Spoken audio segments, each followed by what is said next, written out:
Claudette is 7 years old and feels alone, very alone. Yes, her parents love her. Yes, they want the world for her, but the world doesn't want her, or at least that's what Claudette believes. She just wants to fit in at school, fit in with her cousins, fit in with her teammates on the soccer pitch.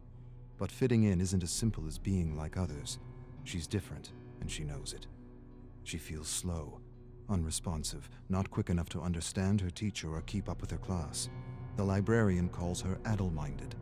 When she talks, she stutters. Sometimes she loses her breath and has trouble recognizing when she's talking too loudly. But most of all, her teacher embarrasses her. Says she's in the clouds, always in the clouds. Get out of the clouds, Claudette. But she can't help it. She's exploring massive gardens and colorful bugs on strange new worlds.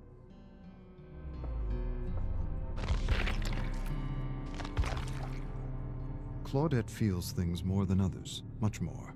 Like the shame of not being invited to any birthday parties. Not one party. Every day her parents ask her who she played with at lunch, and every day she lowers her chin and tells them that she doesn't want to talk. Her parents ask her teacher, and her teacher tells them she likes to play alone. Not so much play, more like collect and observe things, flowers, weeds, beetles, worms, rocks. Some kids are just loners. Every day her parents ask her about her friends, and every day the shame returns. They want her to have friends. More than that, they want a list of names for her birthday. But she doesn't have a list of names. She doesn't even have one name.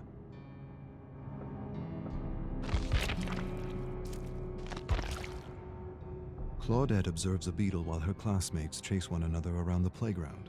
She wants to play, but no one wants to be around her. She doesn't want to think about it. Thinking about it hurts. Thinking about it reminds her she will disappoint her mother again.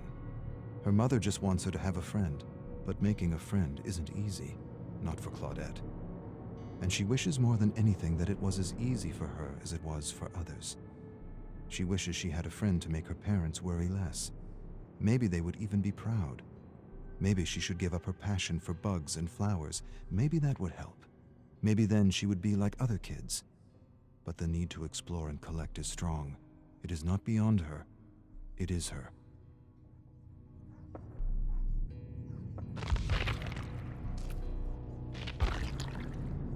Claudette loves to collect things, and she knows this is why many call her weird.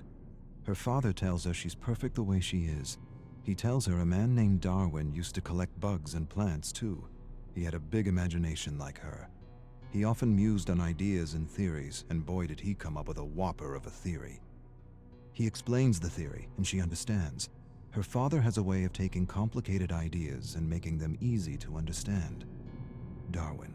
Claudette likes the name. She smiles, stares at her favorite blue and green beetle, and names him Darwin.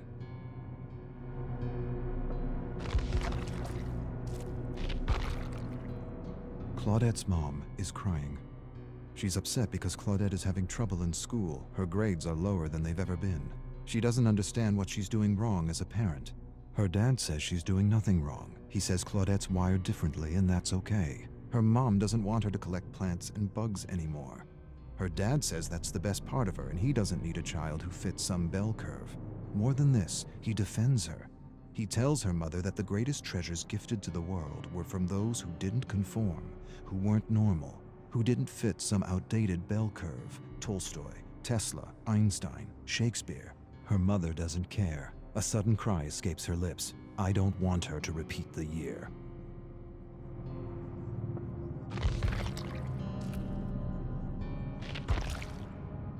Claudette hides under the covers pretending to be asleep, pretending she can't hear the yelling. Her mother wants her to get special help, but her father doesn't want to alienate her.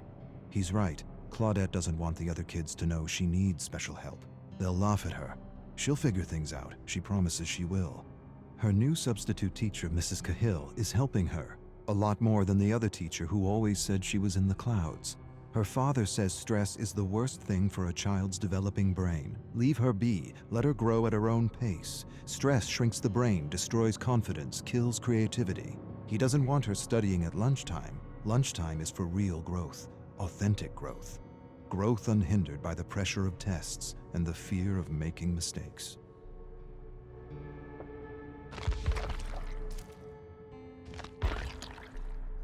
Claudette's mother is happy because her grades are improving.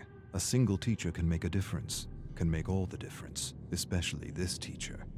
Mrs. Cahill. Other kids call her strange and weird, but Mrs. Cahill isn't weird. She just gets it. She understands because she had a tough time learning when she was a student.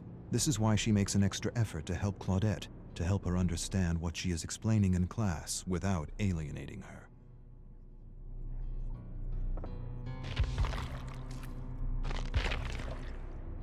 Claudette is happy because her new teacher is helping her, really helping her. She's learning new things every day. More than facts and vocabulary, she's learning how to learn. Or rather, she's learning how she learns, and that is the key. But her teacher is doing something else. Her teacher is talking to her. She's talking to her about her issue, and how her issue is really a blessing in disguise if she can just learn how to succeed in a system that favors one type of smart at the expense of all the others. A system that frowns on taking chances or making mistakes, when making mistakes and taking chances is what is needed for learning, for true learning. Her teacher tells her that she has passion, and passion is everything.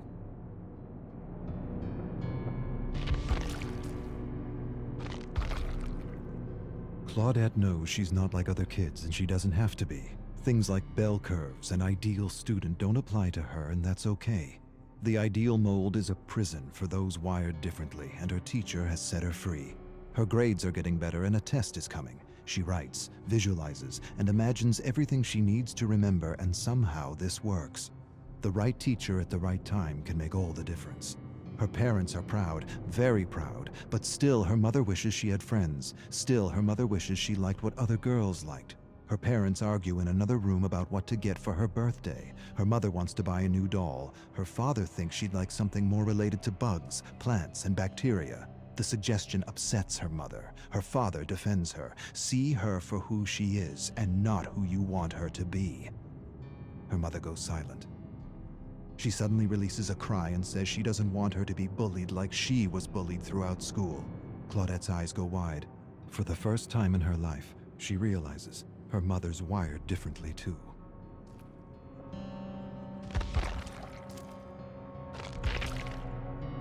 Claudette will be 8 years old tomorrow.